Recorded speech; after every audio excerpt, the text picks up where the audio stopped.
Hello and welcome to this video for Chemistry 30. This is Ms. Simpson.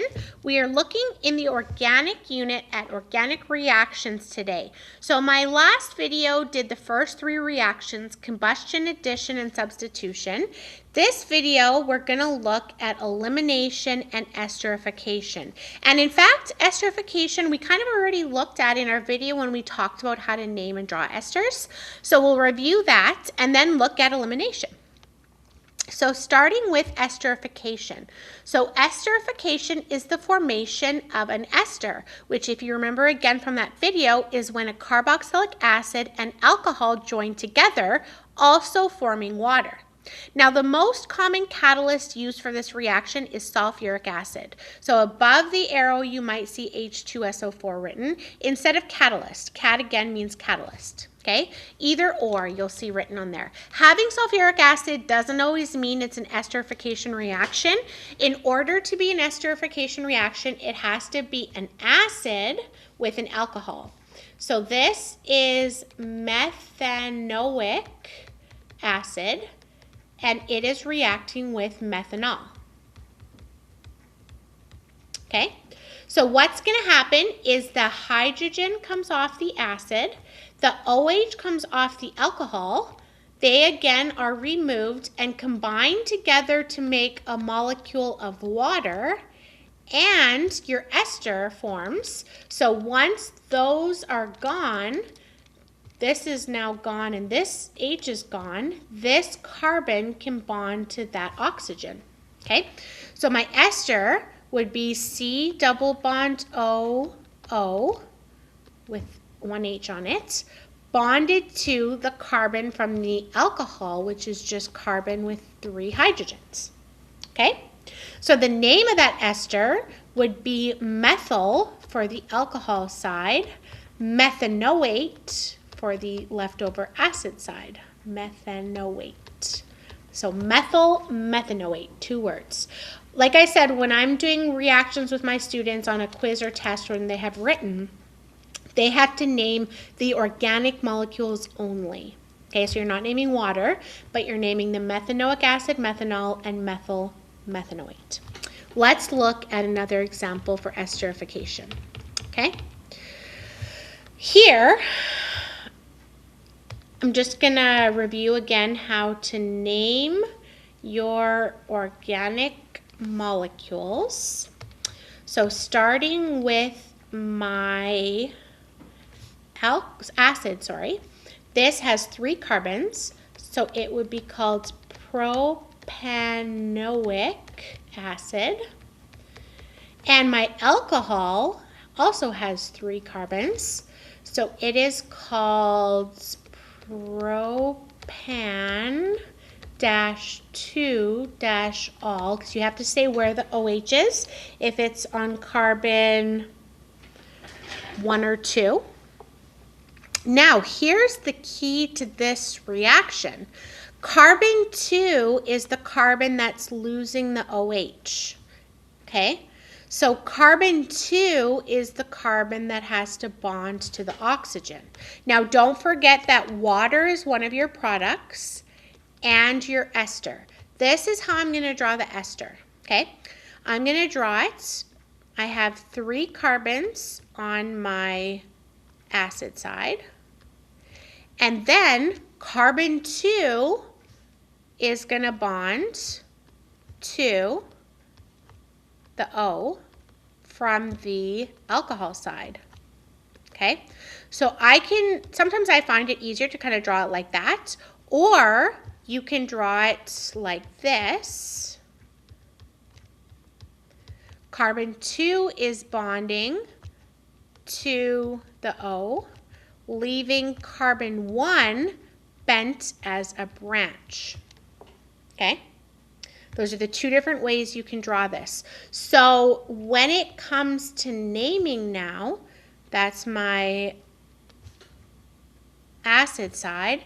This is the parent of my alcohol side, right? I have to kind of go through the O and then go through the carbons. So sometimes it might be easier to see it drawn like that, but either way, you should be identifying that carbon 1 of the alcohol is becoming a methyl branch. okay? So the name of this, I start with the alcohol side. This is carbon 1, this is carbon 2, or again, carbon 1, carbon 2.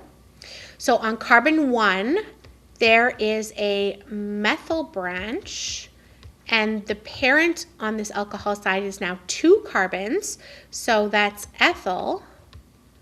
And on my acid side, there are 3 carbons, so that is propanoate. Now, you don't actually have to put the 1 here, okay? Because that's the only spot a methyl branch could be. If it's on carbon 2, it actually becomes part of the alcohol parent, which would have 3 carbons, okay? So you might see it written as methyl ethyl propanoate, but that's essentially what you have, okay? If you put the 1 there, I wouldn't take a mark off for my students. All right?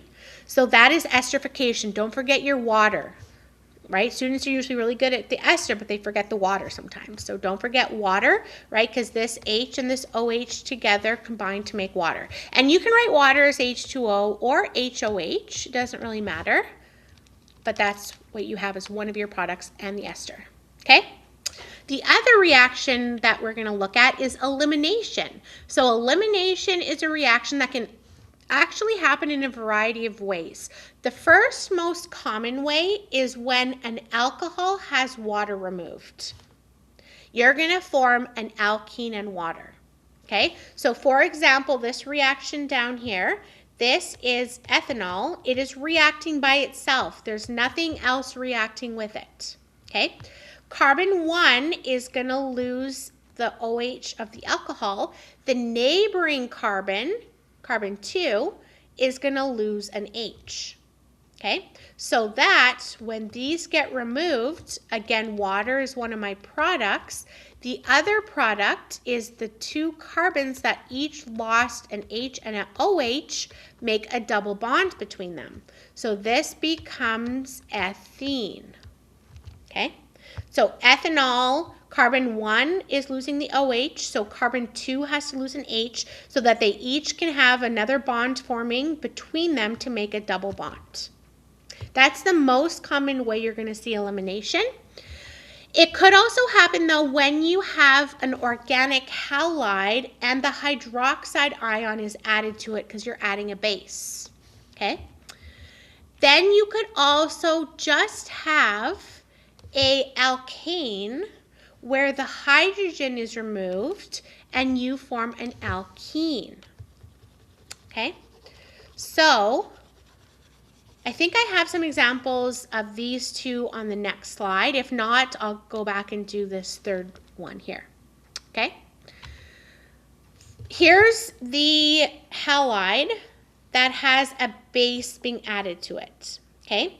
So what's going to happen is the halide or the halogen is going to be removed off as an ion by itself.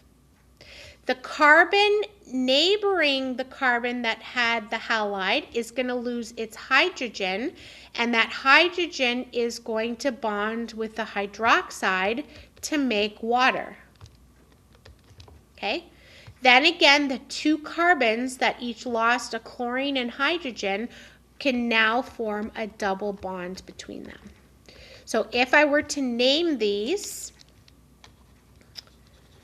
this is chloroethane. I'm not naming my OH or my water. I am producing ethene, and I'm not naming the chlorine. Okay, so you have 3 products in this elimination reaction: water, the alkene, and the halogen ion left on its own. Okay, so that's another way that elimination reactions can happen. This second example here is the same as the first way, where I have an alcohol and I'm going to form an alkene and water. Okay, so my alcohol here is called butan-1-ol. Carbon 1 will lose the OH, so carbon 2 has to lose the H, right? Because I'm going to form a double bond between those. So water is one of my products, and a double bond is going to form between carbon 1 and 2. of my 4 long carbon chain.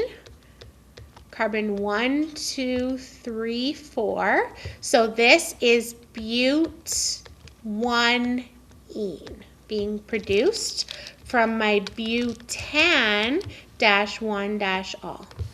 Okay?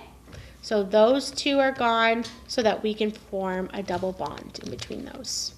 So whichever carbon loses the OH, the neighboring carbon loses the H. Okay? Let me see if I have an example of that. I don't. So let's go back. This third one, I think I added this a little bit later on because I saw it come up on the diploma once. So this is the elimination reaction of an alkane. Okay? I'm going to take a simple alkane. Let's just say it's ethane. And you have a catalyst.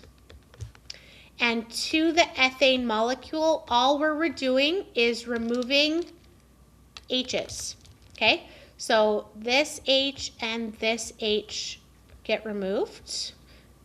It has to be H's on neighboring carbons so that H2 is formed, and I'm forming a double bond between those two carbons that each lost an H. Okay? So ethane is becoming ethene in this example. So the product is hydrogen, not water. Usually water is a product of elimination, but for this third type of elimination that you can have, it's just H2. Okay? So if we look at some sample diploma questions, notice too how, if I go back here for a sec, this elimination reaction that I showed you here is the opposite of addition, right? Because addition is this plus this making the ethane. So it's just the opposite, okay? Okay, so looking at an example, I have an alkene that hydrogen is added and I'm making an alkane. Well, you should be able to recognize that as an addition reaction like we looked at in the last video. Here I have an alcohol reacting by itself and water is a product with an alkene. That's the elimination, the most common elimination reaction that we just looked at. Okay? C6H6 is the benzene ring. So whenever the benzene ring has a diatomic molecule added to it, remember it doesn't break the double bond, it substitutes one of the hydrogens for one of the bromines. So this is a substitution reaction. And then the last one is an acid and an alcohol making an ester, right? That's how you identify an ester. It's COO with a carbon branch on each side and water. So that is your esterification. So to answer this, respectively, it wants the esterification first, so that's number 4. The addition was number 1. The substitution was number 3, and the elimination was number 2. Okay, so that is it for those last two, not the last two, but 2 more of the reactions. So now, between those first videos I've done, the first 2 videos, we've looked at those first 5 reaction types. My last video will look at polymerization and cracking and reforming. Thank you very much for watching this video.